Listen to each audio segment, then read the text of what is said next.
I got hired at a motel. I received a horrifying set of rules. I thought I hit the jackpot when I saw they were offering $100 an hour. I just never could have guessed the horrifying truth about this place. I initially met with my supervisor, Margot, who gave me a quick rundown. Then she grabbed me by the wrist, her cold, wrinkly hands holding me tight. "Henry, there's one more thing you should know about this motel," she said shakily. Margot unfolded a piece of paper and slipped it across the table to me. "What is this?" I asked. "Rules, Henry. Rules that will keep you safe here.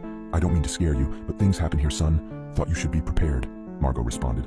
Her shaky voice resonated in my head. "Keep me safe? What did that mean?" The wrinkly piece of yellow-stained paper read as follows. 1. The puppeteer will come only at midnight. Do not ask about his puppets and do as he says. 2.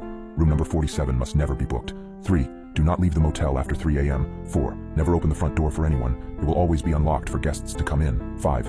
If the puppeteer comes in by himself, make your way to the cellar and hide till the shift is over. "Margot, are you serious with this?" I scoffed. Margot bowed her head, adjusting her thick-rimmed glasses. "I'm afraid, Henry. We lost a great deal of folk from not abiding by these guidelines." I hung out in my car till nightfall. My little Civic had been home to me for 6 months since Anna left me. I read over the list a few times, burning the guidelines into my head. Questions filled my mind. Who was the puppeteer, I wondered. I had so many questions for Margot. As my mind wandered that evening, the sun began to set. When the clock struck 8 p.m., I headed towards the motel, ready for my shift. Right before leaving, Margot told me, "Call me if you need anything, Henry. If not, I'll see you at 7 a.m. sharp." For hours, no one came in. Only 2 customers were staying in the motel that night. The couple from this morning after Margot and I met, and someone else who had room 46 booked. Time seemed to crawl by behind that large wooden desk. I scrolled on my phone, struggling to stay awake as the night dragged on. A little after 10 p.m., a call on the main phone buzzed. "Front desk," I spoke, clearing my throat. "Hey, I'm in room 46. Listen here. The room next to me sounds like they're having a damn party, stomping and moving stuff around. They're in room 47, right next to mine." I checked behind me, scanning the key holder for 47. The old brass key still hung on 47's slot. "I'm sorry, sir, but no one is in room 47. Are you sure that's where it's coming from?" "Positive. I got my ear on the wall right. Can't you hear it?" I listened closely, not being able to make out whatever shuffling or moving he was hearing. "Sorry, sir. I can't hear anything, but I can assure you no one is in room 47. I have the only key down here and I'm staring at it." The man on the line drew silent. "You for sure?" "Sure?" he asked. "I am," I shakily replied. "Well, okay then, brother. Good night." And he hung up. I hung up the phone and felt that nervous feeling inside my stomach bubble, like moths fluttering about towards my throat. I looked over the paper Margot gave me. There it stood. Rule 2. Room 47 must never be booked. My mind started racing on what the hell this guy was hearing. Part of me wanted to go check on the room. I fought myself on it and decided to stay, in case any customers came in. Time dragged on and I was still glued to my phone, my eyes strained under the dim lights. I lifted my head and stretched my back. That was when I saw the figure outside the glass front door. He was tall, with a large dark trench coat on down to his knees, his head tilted to the side. I couldn't make out any features. I nearly jumped out of my skin. He seemed to be holding something.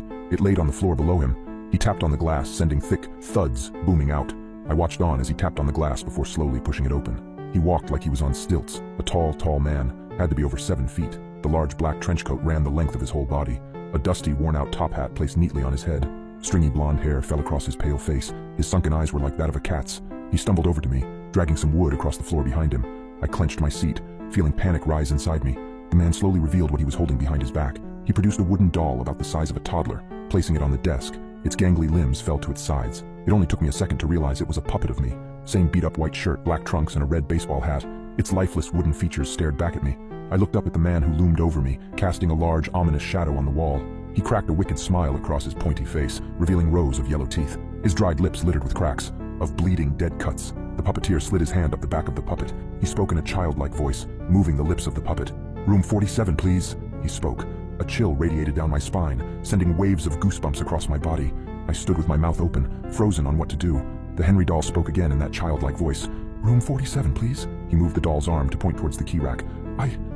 Sorry, room 47 isn't available," I stuttered, my fingers tapping the rule list furiously. The puppeteer cocked his head sideways, his burning eyes staring into me. He turned to the Henry doll, twisting its head to the side. The wooden lips of the doll chatted on. "I would like a room, please." The puppeteer nodded along, agreeing with the doll. "Sure," I said, sliding the chair over the key rack. I tracked my hands along the available keys, trying to find a room away from the other customer's room. The farthest room away was room 72. I grabbed the key and handed it to the puppeteer. He looked at me, wide-eyed and confused, motioning his head to the doll. The wooden doll sat motionless, its faded colors and loose hanging mouth staring out into a void. Raising the doll's arm up, the puppeteer giggled to himself. I slid the key ring onto the doll's arm. The puppeteer swung the doll under his large trench coat with a swift motion and turned towards the door. "Hey, that will be $1.65 for the night," feeling like I had just been shaken down.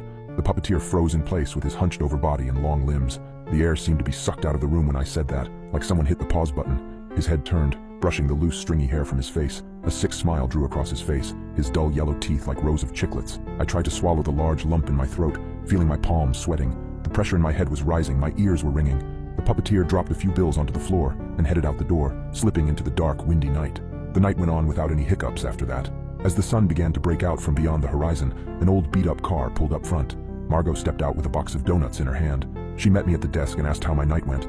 I told her about the man calling to complain about room 47. Margot told me that the room usually acts up at night, but nothing as bad as it does during the day. When she asked about the puppeteer, I felt like she could already sense my hesitation. She handed me a donut and pressed further, wanting to know what the puppeteer asked. I told her he came in, had a puppet of me, and asked for a room. Did you give him a room? She questioned, taking a large bite of her donut. She chewed loudly as I told her I gave him room 72. Oh yeah, well, first he asked for room 47, but I remember from the list that room 47 isn't supposed to be booked, I recalled. Margot stopped chewing, her brows raised. He asked for room 47? She said with pieces of donut falling out of her mouth. He never does that. Margot raced behind the desk and started rummaging through a cabinet. Her behavior made me feel on edge. Whoa, I followed the rules. I didn't book him the room, I pleaded. But he asked for it. Margot snapped back at me. She pulled out a rusty blowtorch from the cabinet. What the hell is that? I questioned. Listen, son, I should have explained better. The rules can get confusing at times. Always listen to the puppeteer. I didn't think he'd be throwing curveballs at you like that on your first night. Well, what happens now? I said with the fear rising inside me. Come with me. Margot headed down the hall, like a great general leading her troops into battle. I followed behind. The zigzag pattern on the carpet made my eyes water. We stopped in front of room 47. Margot then said, "We're going inside soon. We're going to find whatever is in there and burn it. It's the only way." "Find what?" I asked as Margot fumbled the key into the slot. She determinedly opened the door and headed in. The room was dark and musty. Particles floated in the air. A rotten stench blew into our faces, making us both gag. Margot started on the blowtorch, sending out a quick blast that illuminated the room. A shadow of something painted on the wall. I held her shoulder tight, hiding behind her as I shone my phone flashlight on. I scanned it around the room, stopping it on the bed. On the worn-out, stained, bare mattress, a doll sat neatly. It was me. The doll sat facing towards the wall, its head turned away from us. Its legs hung neatly off the bed where his arms rested in his lap. We carefully stepped towards the doll. Margot had the blowtorch ready. Then, the world went silent. Surrounded by the darkness, a ringing in my ears surged on. The pressure rose again, like when the puppeteer was leaving before. The doll's head turned slightly, the creaking of wood droning on. It turned until it was eye to eye with us. Its worn-out face and loose open mouth met our gaze. Margot, without warning, blasted the doll with the blowtorch. We stood in the light of the burning blue flame, feeling the sweat race down our faces as the doll of me went up in flames. The head continued to spin as it became encased in flames. It fell to the floor, in a burning pile. Margot dragged me out of the room and shut the door. My body surged like someone shoved a hot coal down my throat.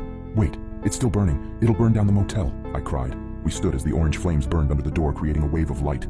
We watched as the flames surged on only for them to burn out and return to darkness. The ringing in my ear faded. "There," Margot huffed and puffed. "That should do it for today." Margot and I walked back to the front desk. The box of donuts sat neatly on top. "Come, Henry, let's chat a bit first. I'm sure you're eager to get some rest, but this will just take a minute." Margot and I headed to her back office. Thousands of questions flooded into my head. If this was only from the first night, I had a long way ahead of me.